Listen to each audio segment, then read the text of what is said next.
जय माता दी। सबसे पहले श्री माता वैष्णो देवी श्राइन बोर्ड की ओर से आज की जो पहली जम्मू पंछी यात्री सेवा से जो लोग हमारे पास पहुंचे हैं उन सभी के लिए बहुत बहुत बधाई और शुभकामनाएं। और जैसा कि आपने कहा कि बोर्ड की तरफ से हमेशा ही प्रयास रहता है कि यात्री सुविधाओं को और बेहतर किया जा सके, और बहुत से हमारे यात्री खास करके जो दूर के इलाकों से आते हैं या विदेश से आते हैं उनके के लिए समय की कमी होने की वजह से कई बार उनकी तरफ से ऐसा फीडबैक आया था कि जम्मू से भवन की डायरेक्ट हेली सेवा और जिसके अंदर दर्शन की सुविधा भी रहे, भैरव जी के दर्शन भी रहे और वापसी की सुविधा भी उसके अंदर इंक्लूडेड हो, ताकि कम से कम समय में वो माता रानी के दर्शन कर वापस लौट सकें। उसी दिशा में माननीय अध्यक्ष महोदय की डायरेक्शंस पर हमने ये सेवा शुरू की है। और पहली जो हमारी कोशिश है पायलट बेसिस पर, उसके अंदर हम 2 सॉर्टी सेम डे रिटर्न वाली, ताकि सुबह यात्री आकर शाम को वापस लौट सकें, और दूसरे पैकेज जो नेक्स्ट डे रिटर्न वाला है जिसके अंदर वो SSVP जो हमारी श्रद्धा सुमन विशेष पूजन है उसकी सेवा का लाभ और भवन पर अकोमोडेशन का लाभ भी ले सकें। तो सेली हेलीपैड से और पंछी हेलीपैड के बीच में जो सुविधा है वो भी लगातार श्रद्धालुओं को दी जाएगी।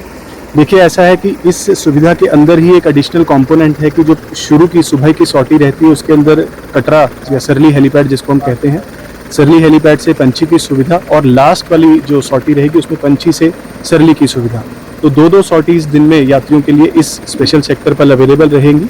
और जैसे ही हमारी इस जम्मू भवन सेवा का रिस्पांस रहता है कुछ आगे आने वाले महीनों में, उसके बेसिस पर हम बोर्ड से वापस अनुमति लेंगे कि किस तरीके से इस सेवा को आगे बढ़ाया जाए। सर, बरसात के मौसम में हम लोग को देखा गया कि 2 महीने तक जो है वो सांसद हेलीपैड जो है पैक बंद रहता है, तो पंछी हेलीपैड कितना लाभदायक होगा? देखिए, ऐसा जो हमारा पास्ट एक्सपीरियंस है और जो हमारे पायलट्स इस सेक्टर में फ्लाई करते हैं उनका ये कहना है कि पंछी हेलीपैड, क्योंकि इसकी एलिवेशन कम है, सांझी छत हेलीपैड से तकरीबन 1-1.5 हज़ार फीट का फ़र्क है, तो ऐसी उम्मीद है कि शायद जो क्लाउडी जो मौसम है वो शायद इसको कम प्रभावित करेगा।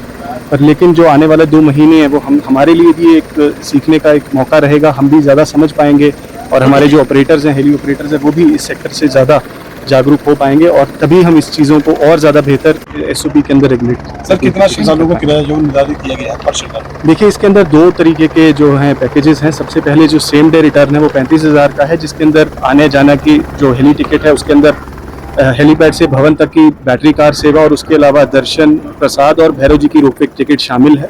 और जो नेक्स्ट डे रिटर्न सुविधा है वो 60,000 का पैकेज है, जिसके अंदर SSVP जो हमारी विशेष पूजा रहती है वो भी उसके अंदर सम्मिलित है। तो 2 किस्म के पैकेजेस हैं और कुल मिलाकर 25 लोग डेली इस सुविधा का लाभ ले सकते हैं। Thank you sir.